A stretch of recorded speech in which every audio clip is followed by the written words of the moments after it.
Hi, I'm Lumen, and on my 18th birthday, my mom blindfolded me, smiled, said, "Time for your real gift," then drove me 200 miles out and left me at a gas station. No suitcase, no goodbye. Just the sound of gravel under her tires and the laughter of my sister echoing through an open window. That wasn't the worst part. The worst part was realizing they'd been planning it. Quietly, legally, weeks in advance. My name disappeared from the deed, my college fund vanished, and my family posted a brunch photo titled Freedom Day. Was it ever about love, or was I just a role they needed to retire? What kind of mother calls exile a gift? I didn't expect anything special that morning. 18 felt like a number, not a milestone. But when I stepped out of my room and saw my mother, Valora, standing in the kitchen with a tray of eggs, toast, and orange juice, I froze. She hadn't cooked breakfast since I was 10. "Happy birthday, Lumen," she said, setting the tray on the table like it was any ordinary Tuesday. "Get dressed. Today's your real gift. You'll never forget it." I stood there longer than I should have. Part of me wanted to ask what the catch was, but a softer part, quieter, tired, wanted to believe maybe something had shifted. Maybe turning 18 meant I was finally enough. She waited in the car. When I opened the door, there was a folded silk scarf in her hand. "No peeking. It's part of the surprise," she said with a rehearsed laugh. I raised an eyebrow, half joking. "You're not driving me to a ditch, are you?" Her lips twitched. "Don't be ridiculous." The scarf blocked everything: sunlight, context, direction. But I could tell we were heading out of Asheville. I recognized the way the road smoothed, then turned to cracked stretches flanked by open fields. The car was quiet. Too quiet. She kept the radio off. Instead, she filled the silence with questions I hadn't heard from her in years. "How's school really going? You seeing anyone? Do you think you'll stay close to home after graduation?" Every question came with a sugar-coated tone, too sweet to be real. My answers were cautious. She didn't interrupt, but she didn't listen either. No one else was in the car. Not my father. Not Callista. It hit me somewhere after the third highway exit. Every other birthday, no matter how minimal, involved the family. A cake? A sarcastic card? Something. This year, it was just us. And even that felt too deliberate. We drove for almost 3 hours. Every time I thought we'd stop, we didn't. Just long stretches of nothing. Until the car slowed down, gravel crunching under the tires. "This is it," she said. Her voice changed. "No more syrup." She got out, opened my door, and helped me out like I was delicate. "Wait right here," she said, the tone brisk now. "Don't take the blindfold off until I tell you." The sound of her heels on gravel faded quickly. Then the car door slammed. Then, silence. I waited 10 seconds, maybe 20, but the engine roared back to life. Tires spun, and she was gone. I ripped off the blindfold. I was standing at a rundown gas station, somewhere between forgotten farmland and a place nobody would look for me. Dust curled into the air as her car disappeared into the horizon. No balloons, no cake. Just cracked concrete and a vending machine that buzzed like it was dying. I turned slowly, trying to process what had just happened. There wasn't even a bench. Inside the station, a man behind the counter blinked when he saw me. He looked me over. Blue dress, hair done, mascara now clumping. "You all right, miss?" "My mom left," I said. "I need to make a call."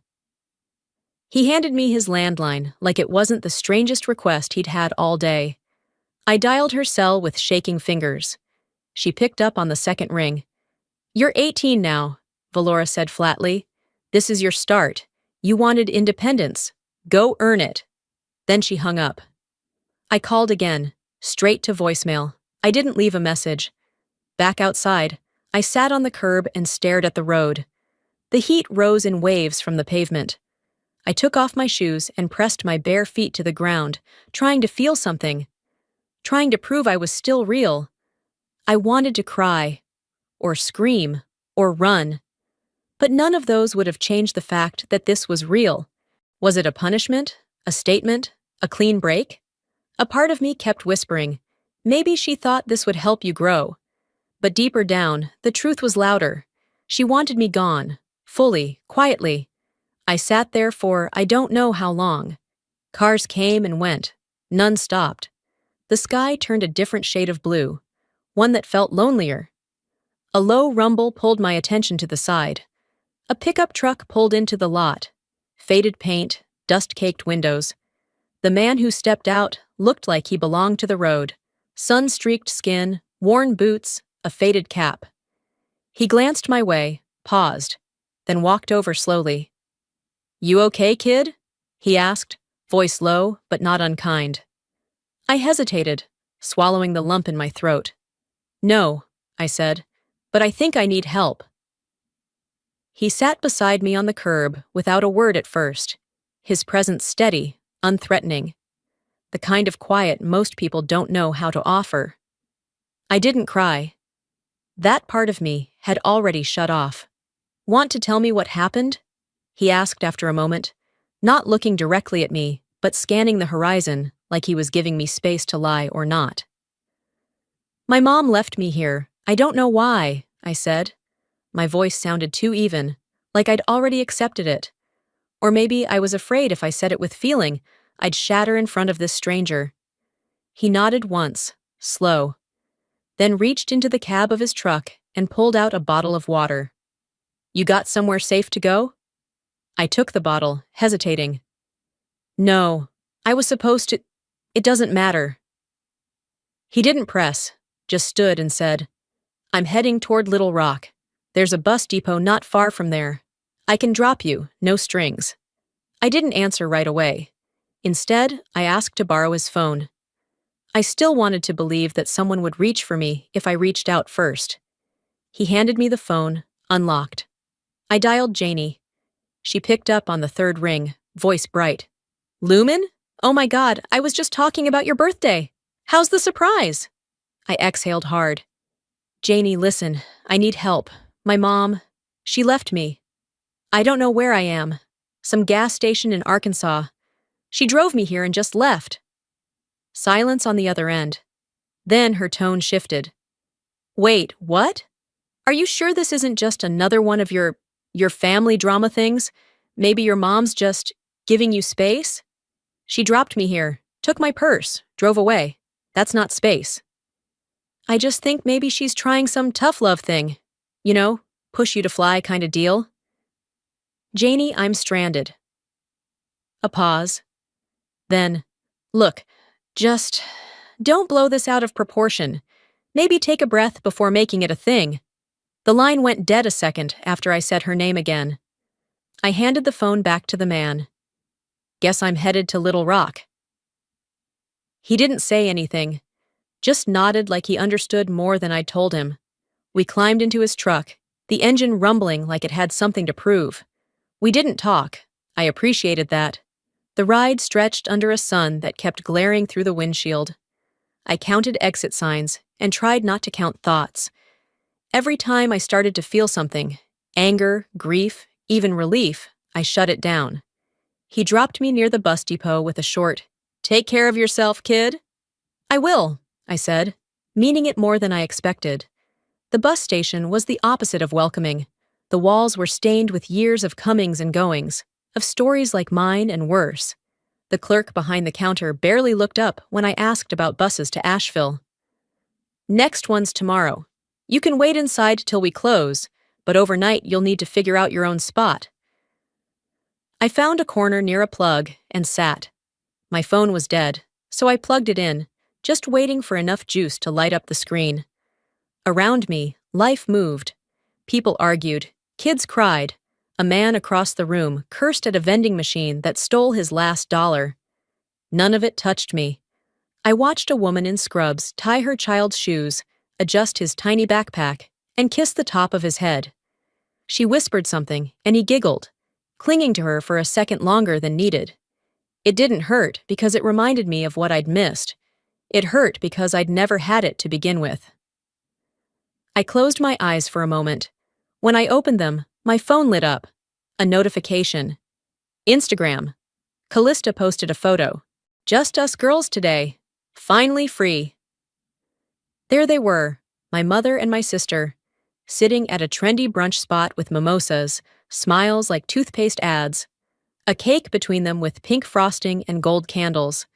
The caption read, "Family healing grateful." I stared at the screen until it dimmed, unsure if I wanted to scream, cry, or just delete myself from their history altogether. I held the paper like it was a lifeline. For the first time in days, I felt like someone, somewhere, still believed I mattered. The ride back to Asheville wasn't easy to afford, but I made it work with the emergency fare card Merrick had quietly slipped into my backpack before he left. I didn't ask for it, but I didn't reject it either. Pride doesn't keep you warm at night or get you home. Home. That word didn't mean what it used to. By the time I reached the driveway, it was late morning. The same trees lined the sidewalk. The same potted plants Callista had arranged, like it was a staged home for a catalog shoot. Nothing had changed, and yet everything had. I knocked. No answer. The housekeeper opened the door. Not Martha, the longtime help who'd known me since I was little, but someone new. Young, polite, unfamiliar.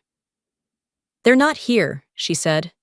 "They mentioned you might show up, but you're not allowed inside."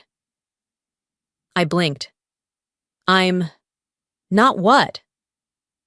She didn't repeat it, just offered a weak smile and shut the door like she was closing a deal. As I stood there, I noticed the mailbox. The brass nameplate had always read Vale. Now it just said Finch. No trace of me, not even in metal. I didn't knock again. I walked away, holding on to my breath like it might break loose if I didn't. By early afternoon, I was at the county clerk's office, standing in line behind a woman arguing about a parking ticket. The clerk who finally called me up had the kind of face that was good at staying neutral. "I need to check a property deed," I said, keeping my voice steady. He took the address, typed it in, then paused. "Are you a legal party on this property?" "I was," I replied, "before my birthday." He raised an eyebrow, but handed me a printed record anyway. I scanned the page, already knowing what I'd find. And there it was, signed over last week, 3 days before I turned 18. Owner, Valora Finch. Witness, Callista Meyer. I asked if I could get a copy. He handed it to me without a word. I left the building with paper in hand and a bitterness in my mouth I couldn't swallow. They hadn't just waited until I was old enough to be on my own. They timed it like a business deal, calculated, clean, cold. By late afternoon, I ended up at the public library, using a guest computer in the back, where no one could see the screen or my face. I logged into the old shared folder Callista, and I used in high school. She hadn't removed me, probably forgot it existed. I opened the folder labeled Apps and Essays, and there it was, my college essay. The one I'd rewritten a dozen times, the one I'd cried over at 2 a.m. The title had been changed, Callista Meyer, Scholarship Final.pdf. I clicked it open. Every word was mine. Even the typo I'd purposely left in the third paragraph to make it feel human. I ran a reverse search, found the press release from the scholarship committee. Callista Meyer had received their Community Vision Award the previous spring. She used my words, my story, my pain. And once again, no one had questioned it. I closed the tab, logged out. At a diner down the street, I ordered the cheapest cup of coffee they had. The waitress didn't ask me how my day was. I was thankful for that. I grabbed a napkin, smoothed it flat on the table, and wrote, "Erase me from the records, and I'll write my own." I stared at those words until the ink bled a little from the heat of the cup. When the bill came, I reached for it, and found an envelope tucked beneath. No return address, just my name in familiar handwriting. Inside was a photocopy of a deed, my grandmother's house. My name on it, clear, undeniable. Attached was a sticky note in slanted script. "She wanted you to have this, I kept a copy. TC. My chest tightened. My fingers gripped the edges of the paper like it might vanish if I let go. I held the paper like it was a lifeline. For the first time in days, I felt like someone, somewhere, still believed I mattered. By the next morning, that feeling had been buried under a fresh wave of disgust. Callista's face was everywhere. I'd opened Instagram to check bus times, but there she was, front and center, with the caption, "Reclaiming Joy from Family Toxicity. My Journey." The video opened with soft music, her standing on a yoga mat, speaking in that gentle voice she used when she wanted people to see her as centered and wise.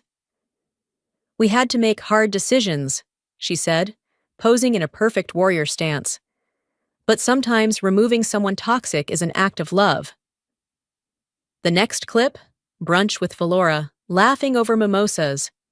No mention of me, not even as a shadow. Her erasure campaign had evolved, now wrapped in self-help jargon and aesthetics. She wasn't just denying what they did, she was monetizing it. 30,000 views, comments like, "So brave," and "Family healing is hard but worth it," flooded the feed. I didn't comment, I didn't react. Instead, I showed up. Her cafe wasn't far from downtown. Mire and Light, the kind of space with reclaimed wood, soft music, and overpriced matcha. Every inch curated, every photo perfectly staged. I asked for her at the counter, keeping my tone level. They directed me to the back patio. She was already sitting there, sipping tea, dressed in a linen jumpsuit like she'd just stepped off a wellness retreat. "I knew you'd come," she said without looking up. "You always need closure." I sat down, slow. I don't need closure. I need the truth. She raised her eyebrows, gave a small smile that didn't reach her eyes. "You've always been dramatic, Lumen." "That word again," I said. "It's your favorite when you want to shut me down." She leaned forward, lowering her voice. "Mom's already nervous. If you stop digging through legal stuff, I'll do a video. Say sorry, publicly. We'll spin it." I stared at her. "You want to package your apology like it's a Black Friday deal?" She didn't blink. "This is what people respond to. Real forgiveness doesn't trend. Sympathy does." I pushed back my chair. "If you'd just owned what you did, instead of selling it, maybe I'd have stayed quiet." She looked at me then. Really looked. And for a brief second, her face cracked. But only for a second. I walked out without waiting for a response. Later that night, I sat in my borrowed apartment above a bookstore, drinking weak tea and listening to the radiator hiss. I opened my laptop, checked my blog's inbox. One new message. Subject: "She did the same to me, long before you." The body of the email was short. I couldn't speak then, but I can now. "Isolde Pen." Her words sat in my inbox like a ticking clock. Suddenly, I wasn't just the target. I was part of a pattern. I reread that sentence 3 times, heart racing. If the will was changed, when and how? By morning, I was in Merrick's truck, riding toward the Missouri border. I hadn't told him much, just that I needed a few days away, somewhere quiet where people didn't speak in hashtags or make apologies like PR statements. He offered without judgment, just nodded and cleared out a spot for my bag beside the glove compartment. We drove for hours without saying much. It was better that way. The quiet let me think without spiraling. Somewhere past mile marker 218, the CB radio crackled to life with usual trucker banter. I wasn't listening until I heard my mother's name, spoken like it belonged to folklore. "Heard Valora Finch pulled another one of her stunts," one voice said. "That lady's cold. Remember '07? The breath left my lungs before I realized I'd stopped breathing. I turned slowly toward Merrick, who kept his eyes on the road, but his grip on the wheel tightened. "You okay?" he asked, too casually. "How do you know her name?" My voice wasn't angry. It was something worse, calm, with a question that knew it didn't want the answer. He didn't respond right away. Just took the next exit, pulling off at a rest area surrounded by trees that looked like they'd been left behind by time. We sat under the shade of a broken picnic shelter. He reached into the glove box and handed me a faded photo. A woman in her early 30s, standing outside a community center with Valora, both smiling. The date on the back said 2006. "That's my sister," he said. "Back then, she worked with your mom on a literacy program for single mothers. Small town stuff. Real impact. Until Valora found a way to pin some financial issue on her." "What happened?" "She lost her job, reputation, everything. Valora stayed squeaky clean." I stared at the photo. The woman looked kind, honest. "Why didn't you say something?" He shrugged. "Because I didn't want to believe someone that polished could be that strategic. But you're not walking blind. That's your difference." We drove the rest of the way in silence. By the next day, I was back at the Asheville Public Library, hunched over a desk in the records archive, Merrick beside me with a quiet kind of watchfulness. I wasn't looking for comfort. I was looking for proof. I searched Valora's name in public filings. A familiar pattern emerged. Property transfers, emergency guardianships, reassigned titles, always right before someone's birthday. Always in her favor. Always with some justification that sounded reasonable. Mental health concerns, relocation needs, family instability. She didn't make personal attacks. She built legal traps. I sat back, staring at the paper trail. It wasn't personal. It was a strategy. I was one of many. I opened my laptop and started typing. Not a rant, not a scream into the void. Just a clear, factual post. Erased on paper, ignored in presence. But here I am, writing back. I added screenshots, quotes, timelines. Then I ended with a message. If anyone else has felt this, message me. I'm listening. That night, I stayed in a small motel room outside the city.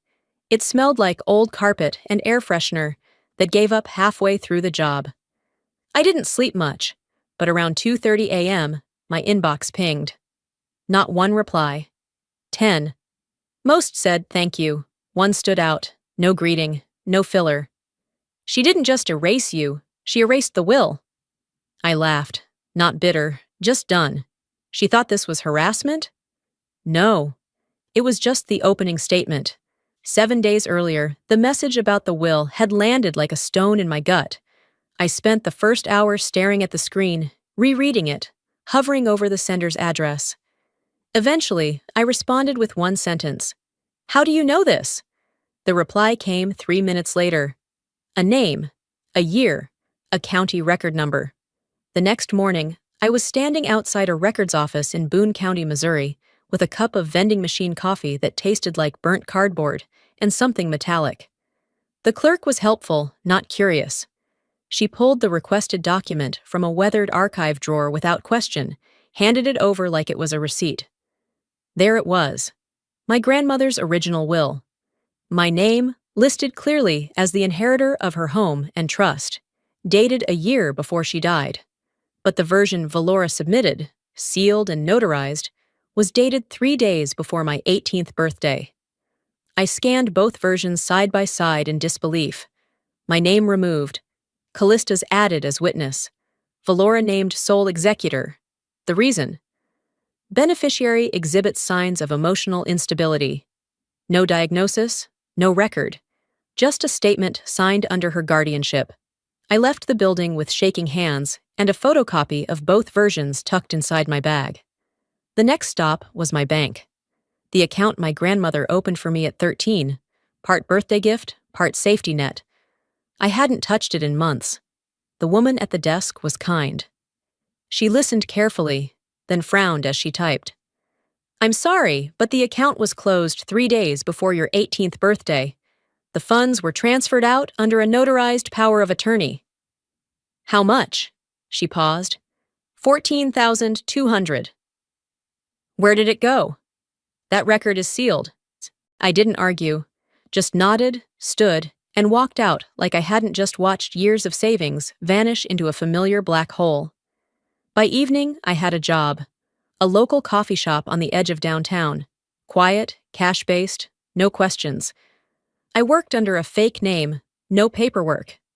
The manager called me L. I said thank you and didn't correct him. The job was simple: pour, serve, clean, smile. In the back room, between shifts, I printed everything: deed records, Callista's scholarship post, bank transfer logs, that day's cease and desist letter, signed by Valora in a pen I recognized from her nightstand drawer. They didn't just want me out. They wanted me deleted, broke, powerless, untraceable. But I wasn't gone. I was working. That Thursday afternoon, I walked into a community legal aid center with a manila folder thick with proof. The receptionist looked up. "Do you have an appointment?" "No," I said, "but I have a case."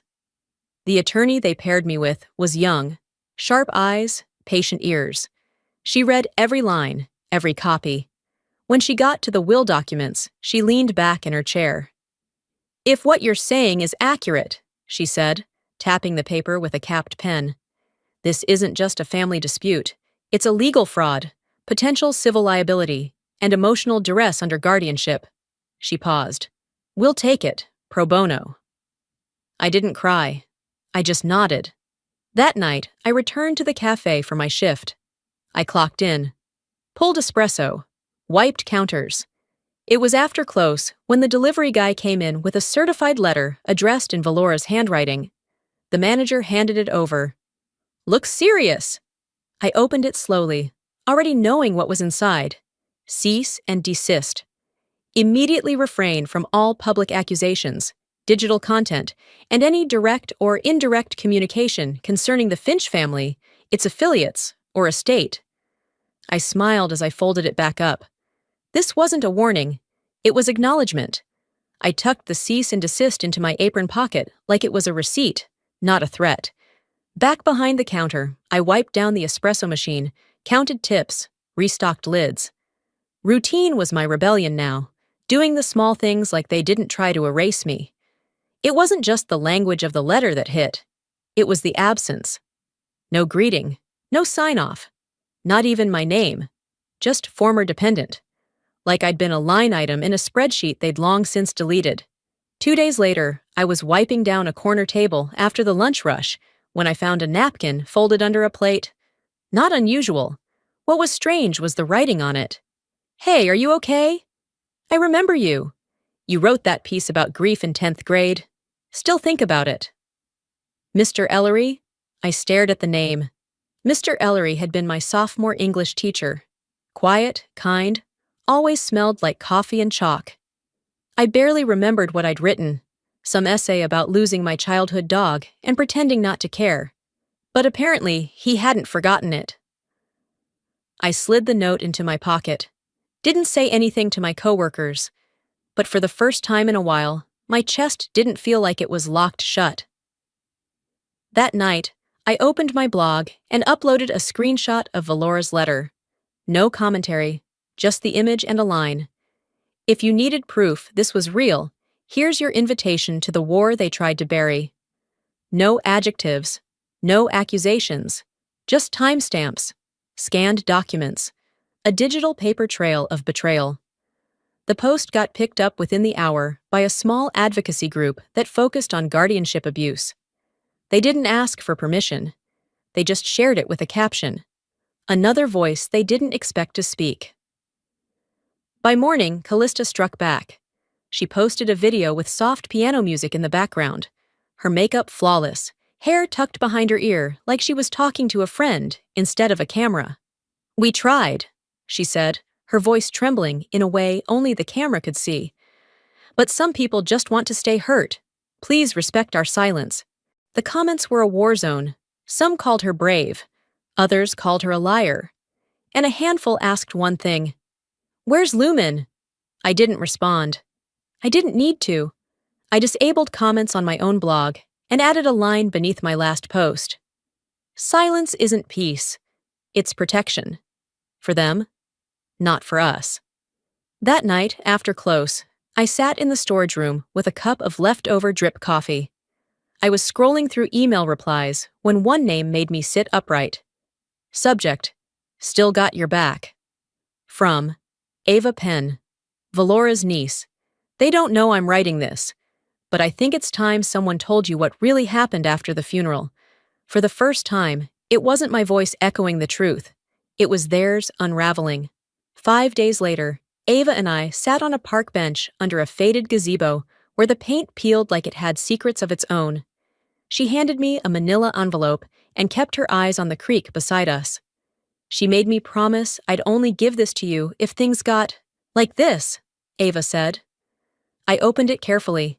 Inside was a crisp copy of my grandmother's will, dated, notarized, and untouched. My name was there, bold and unmissable, sole heir. Every page bore my grandmother's handwriting, notes in the margins, even a smiley face next to the kitchen renovation clause. It was real. It was full of her. She gave me this a month before she died, Ava whispered. She said, just in case Valora does what Valora does. I should have come forward sooner. You did now, I said. That's enough. Back at the Legal Aid Center, I placed the document on the desk between me and my attorney. Her eyes widened as she read through it, page by page, then reached for her tablet. We're filing for motion immediately, she said. This changes everything. The motion to present the will, and its accompanying proof of tampering, was submitted that same afternoon. Within 24 hours, a hearing was set. The judge, a woman in her late 60s, with the demeanor of a weathered stone wall, didn't even blink as she set the date. The courtroom was colder than I remembered, not in temperature, but in tone. Valora entered with a fresh blowout, and her lawyer, a man who looked like he'd rather be anywhere else. Callista trailed behind them, wearing oversized sunglasses indoors and holding a notebook like it might shield her from consequences. They didn't look at me. Valora's attorney made a motion to dismiss within the first 10 minutes. Baseless, manufactured, irrelevant. My lawyer responded with one word. Recording. From the bench, the judge gestured. Play it. We queued up the audio, ripped from Merrick's CB radio cache, cleaned just enough to make every word land like a punch to the ribs. Cut her off before she turns 18. I don't want to leave loopholes. Silence. It wasn't just the room that stilled. Valora's hand froze mid-note. Callista stopped doodling in her notebook. The judge leaned back, steepled her fingers, and said, Motion to dismiss is denied. My lawyer handed over the original will. The judge flipped through it, nodded once, then looked at Valora's side. This will is entered into evidence. You have until next week to submit a rebuttal. When we walked out, the air hit me like I'd held my breath the whole time and forgotten how to exhale. Press waited on the steps. I didn't speak. I didn't have to. The story spread faster than any family brunch post could. Finch family fraud trended on Twitter by sunset. My blog, which had peaked at a few thousand clicks, hit 200,000 views overnight. That evening, as I sat in my apartment, sipping tea and trying not to collapse from emotional fatigue, Callista posted a story. Just one line, white text on a black screen. Sometimes you think you're protecting someone. Turns out you were just covering up. She laughed, not cruelly, like someone who'd waited years for that answer. It had only been 2 days since the courtroom, but it felt like a lifetime. My name was out there now, attached to something louder than silence. The headlines weren't mine, but they were about me. They used words like alleged, disputed, former guardian, but one local editorial didn't dance around it. The perfect Finch legacy was built on paper cuts. It landed on doorsteps the morning after the hearing. My face wasn't on the front page, but my grandmother's name was, alongside a quote from the will Valora tried to bury. Valora herself issued a press statement hours later. This is a misunderstanding being handled through the appropriate legal channels. We ask for privacy during this time. Funny how people who build their lives in public suddenly beg for shadows when the light turns harsh. I was halfway through a bowl of soup in the cafe's back room when a text came through from one of the paralegals on our legal team. Short and sharp. She fired him this morning. Her attorney, gone. The man who'd built her defense like a castle of ice now melted away. I leaned back, letting the news settle. Not satisfaction, Just confirmation. Later that night, I opened an email that made me pause before clicking. From Burner56 EmailNet. Subject. No subject. I didn't want to sign anything. She made me. I just wanted the attention, not this. Callista. I didn't write back. I didn't even save the message. I copied it into my archive and closed the tab.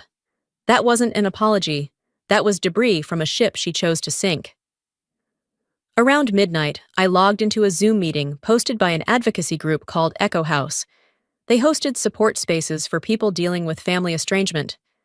I didn't plan to talk, just listen. The screen loaded. A grid of strangers filled the screen. Faces in dim rooms, a few with cameras off, names hidden behind usernames like sibling erased or grandchild ghosted. A moderator welcomed everyone, offered a short breathing exercise, and opened the floor.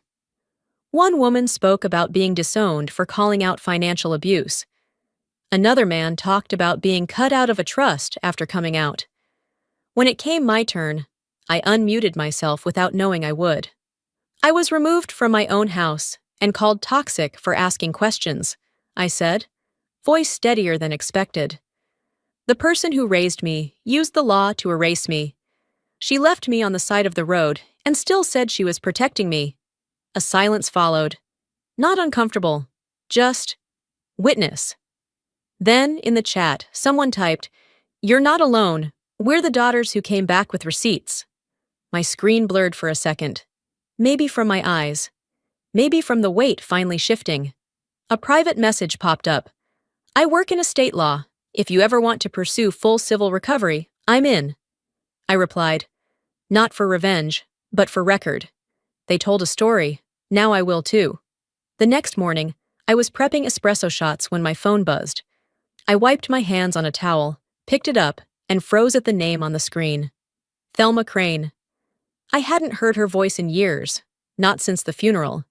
She'd always been the quiet one at gatherings, the one Valora rolled her eyes at, called the hippie aunt who never grew up. But Thelma was the only one who hugged me like she meant it. She was the only one who didn't talk to me like I was a problem to manage. I stepped outside before answering. "Hello?" "Hey, sugar," she said. "You ready to see the house?"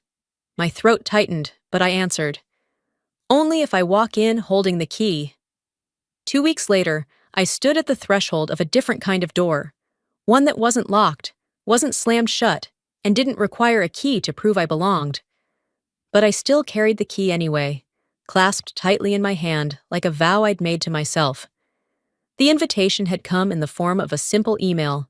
"Would you consider speaking at our summit for women impacted by family estrangement and inheritance abuse?"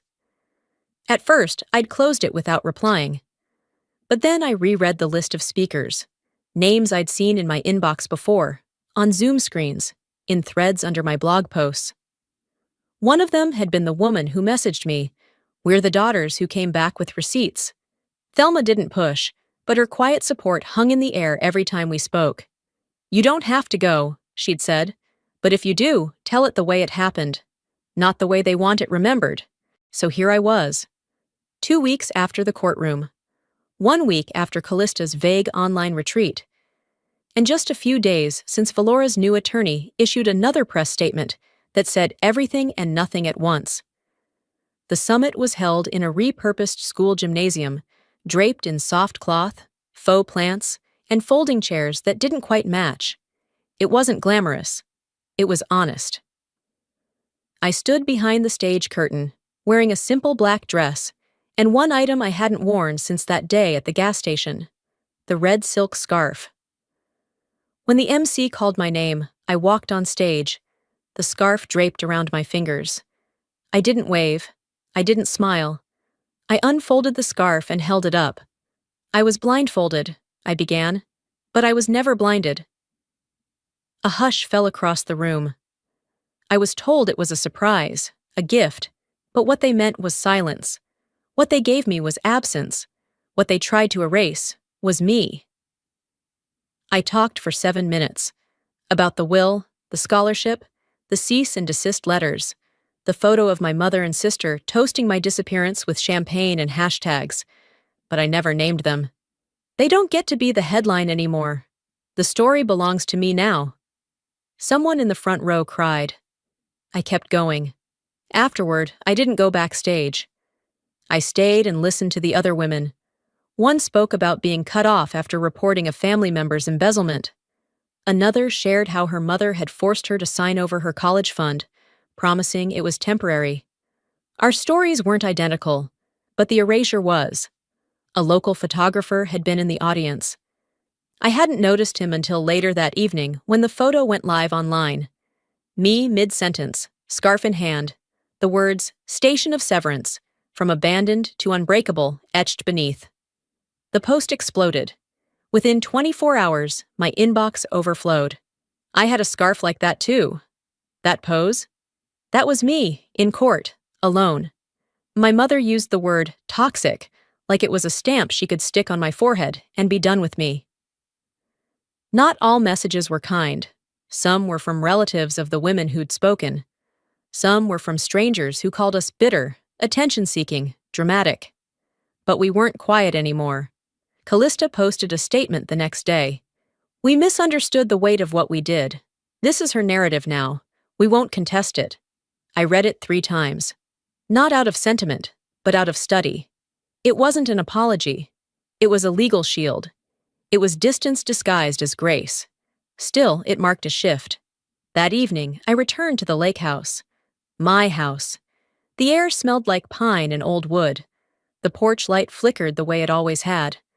I checked the mailbox out of habit and found a small envelope with no return address. Inside was a photo. My grandmother holding me as a baby on that same porch, wrapped in the red scarf. On the back, in her handwriting, You were always meant to keep the light. Outside, the gravel crunched as their car pulled away. Inside, silence finally felt like peace, not punishment. I stayed near the door for a moment, listening. Not because I thought they might come back, but because it was the first time I hadn't flinched after watching them leave. The stillness wasn't something I had to survive anymore. It was something I'd earned. The light was changing. Slipping into that soft amber hue late afternoon gives you when the sun is starting to let go. I moved through the house slowly, my hand brushing the edge of the hallway walls, the worn banister of the back stairs, the spot in the dining room where the paint peeled a little. Every room carried her touch. My grandmother's, not Valora's, not Callista's, hers. When I reached the kitchen, I opened the drawer beneath the sink. Still smelled faintly of lemon oil and rust. Inside, tucked beneath a bundle of faded dish towels, was a sealed envelope. My name on the front. The handwriting was unmistakable. I sat down at the old table before opening it, my fingers steady this time. It was dated 6 months before she died. If you're reading this, the letter began, it means they tried what I feared. She knew. She knew what Valora was capable of. She knew it wasn't just dysfunction, it was deliberate. You have always been the one I trusted to carry the family's truth, she wrote. Not because you're the loudest, but because you see people clearly, even when it hurts. She ended with a line that sounded so much like her voice I could almost hear it in the room with me. The house is yours, not because of inheritance, but because it always knew your name. I folded the letter carefully, pressed it flat, and placed it on the table like something sacred. No tears, just breath, just a heartbeat slowing into something steady. The knock came just as the sun began dipping below the tree line. I didn't ask who it was. I already knew. I opened the door to see Valora and Callista standing there, side by side, like they had rehearsed this moment in the car ride over. Valora spoke first. We don't expect forgiveness, but maybe we can talk. Her voice wasn't firm. It wavered at the end, like she wanted to sound in control, but didn't quite believe herself. I didn't move. I didn't smile. I stepped outside, closed the screen door behind me, and stood in front of them. Talk? I said. Now that the story isn't just yours? Callista looked away. Valora inhaled sharply. I didn't know, she said. You did, I answered. You just didn't think I'd make it to the microphone. I could have shouted.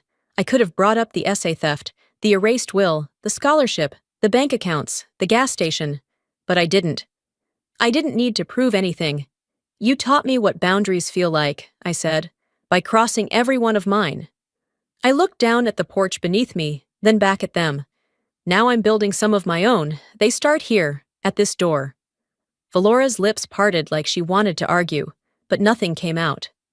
Callista whispered, "Okay." I nodded once. "Take care." I went back inside and closed the door behind me, not with anger, but with certainty. The evening settled in.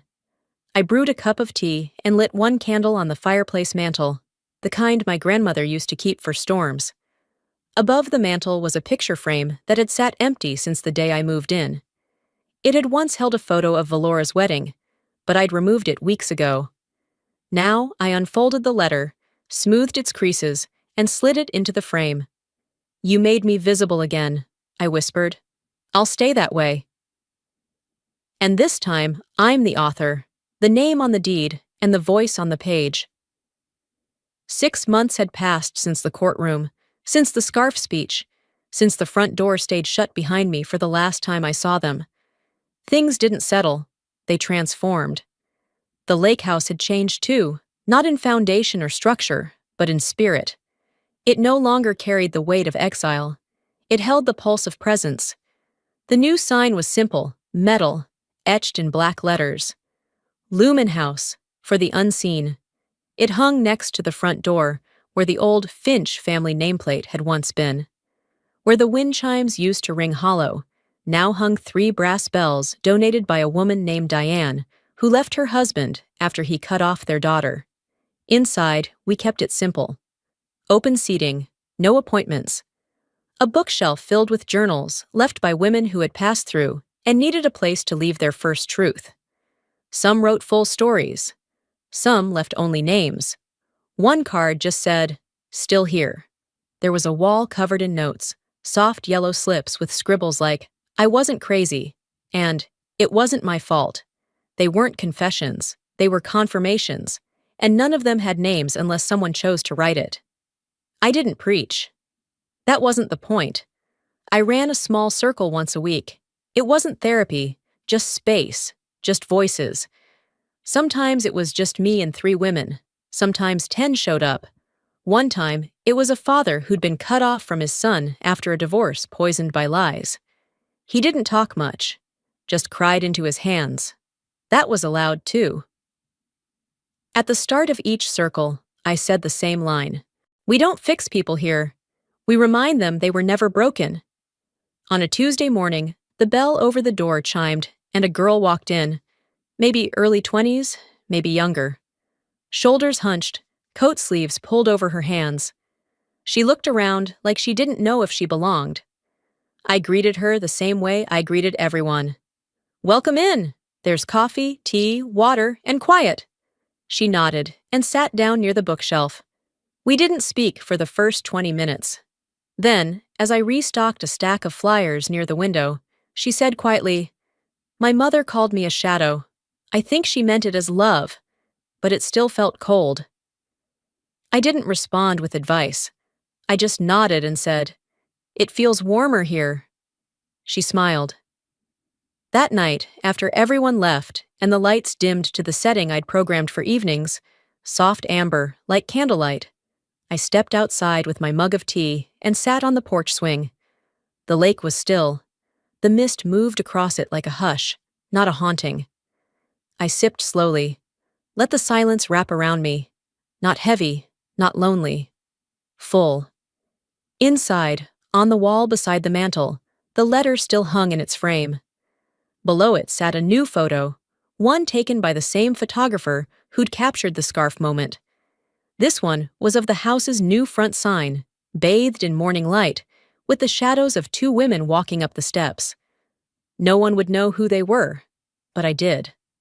I traced the rim of my mug and whispered, not to the past, but to the now. I wasn't erased. I was rewritten by my own hand.